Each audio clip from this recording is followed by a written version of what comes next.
क्या आप जानते हैं दुख क्या है? दुख की सही परिभाषा क्या है? या यूं कहें, दुख किसे कहते हैं? ऐसे तो हम दुख शब्द से सभी परिचित हैं, और अगर प्रत्येक व्यक्ति से पूछा जाए कि दुख क्या होता है, तो प्रत्येक व्यक्ति जो उसे अपनी परिस्थितियों में कष्ट और पीड़ा मिली है या मिल रही है, वही उसके लिए सबसे बड़ा दुख होता है। इस प्रकार दुख की अनंत परिभाषाएं हो सकती हैं, क्योंकि जिस व्यक्ति से अगर आप दुख की परिभाषा पूछेंगे, वह अपने ही जीवन में मिल रहे कष्ट और पीड़ा को वह अपने अनुसार बताएगा। लेकिन क्या आपको मालूम है कि दुख की एक ही परिभाषा होती है? वो क्या है, ये सुनिए। शारीरिक परिस्थिति, मानसिक परिस्थिति और भावनात्मक परिस्थिति में अगर कोई व्यक्ति कष्ट और पीड़ा पा रहा है, वह दुख कहलाता है। अतः दुख के तीन कारण हैं: शारीरिक, मानसिक और भावनात्मक। शारीरिक का अर्थ है इसमें शरीर को कष्ट और पीड़ा मिलती है। मानसिक, इसमें मन, बुद्धि, चित्त, अहंकार को कष्ट और पीड़ा मिलती है। और भावनात्मक, इसमें भाव को कष्ट और पीड़ा मिलती है। अब हम सबसे पहले शारीरिक कष्ट को समझते हैं। शारीरिक कष्ट को अभाव कहते हैं, चाहे वह अभाव शरीर का हो या पदार्थ का, या यूं कहें साधन का। शरीर अगर अस्वस्थ है, बीमार है, तो यह शरीर का अभाव है। अभाव का अर्थ होता है जो हमारे पास नहीं है। शरीर के रोगग्रस्त होने का मतलब है कि शरीर हमारे पास नहीं है।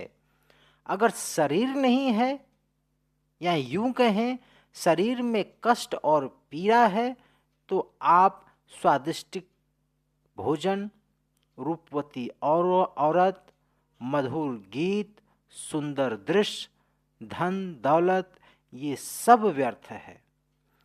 अगर शरीर स्वस्थ है, योग्य है, समर्थ है और पदार्थों का अभाव है, पदार्थों के अभाव का मतलब अन्न, वस्त्र, जल, मकान, पशु, भूमि, सहायक मित्र, धन, औषधि, पुस्तक, शस्त्र, शिक्षक की कमी होना है, जिसके कारण वह अपने मन को मारकर बैठा होता है, जीवन के महत्वपूर्ण क्षणों को नष्ट करते रहता है।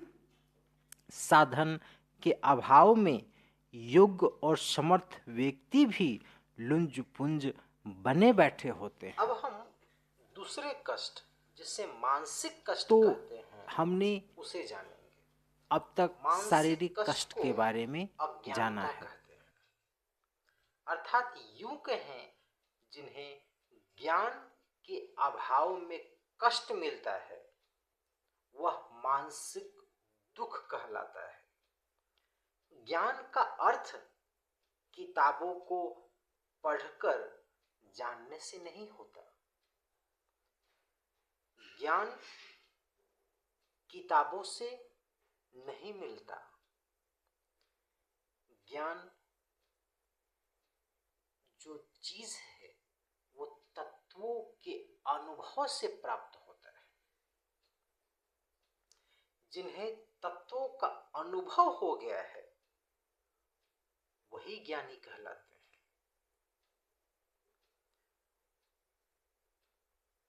अगर ऐसे व्यक्ति जिन्हें तत्वों का ज्ञान ही नहीं, वो ज्ञानी नहीं है, इसीलिए उनका दृष्टिकोण दूषित होता है। जो अज्ञानी होते हैं उनका दृष्टिकोण दूषित होता है, वह उल्टा सोचते हैं, गलत काम करते हैं। अज्ञानता के अभाव में मनुष्य में स्वार्थ, कुविचार, कुदृष्टि, भोग, लोभ, अहंकार, अनुदारता, क्रोध को देखा जाता है। इसके कारण वह असंभव आशाएं, तृष्णाएं, कल्पनाएं किए रहता है। आत्मीय की मृत्यु, साथियों की भिन्न रुचि, परिस्थितियों का उतार चढ़ाव स्वाभाविक है, परंतु अज्ञानी सोचता है कि मैं जो चाहता हूं वही सदा होता रहे।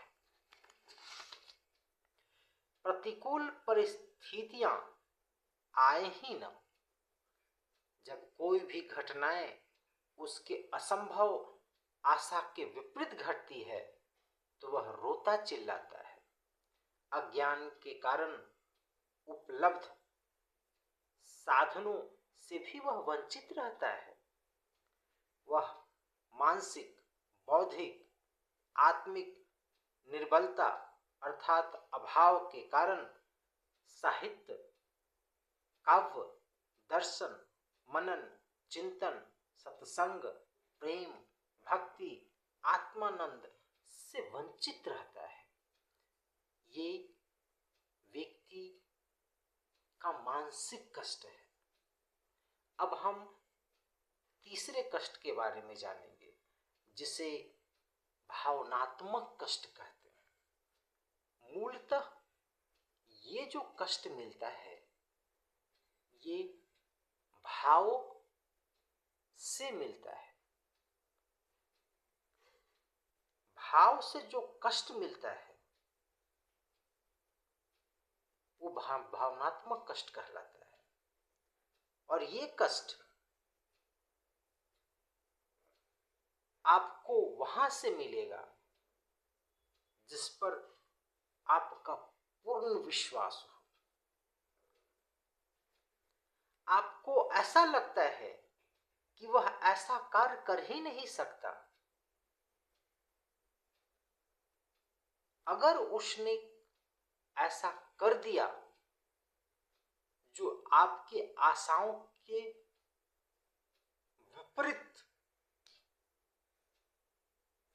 आपकी कल्पनाओं के विपरीत अगर कोई व्यक्ति कार्य करता है तो आपके भावों को कष्ट पहुंचता है। जैसे अगर आपका बेटा अगर आपसे कुछ अपशब्द कह दिया, अगर आपकी पत्नी अगर आपसे कोई अपशब्द कह दिया, या एक ऐसा दोस्त जिस पर आप पूर्ण विश्वास करते थे उसने अगर आपके साथ छल कर दिया, झूठ बोल दिया, तो आपको भावनात्मक कष्ट पहुंचता है। तो ये तीन कष्ट होते हैं।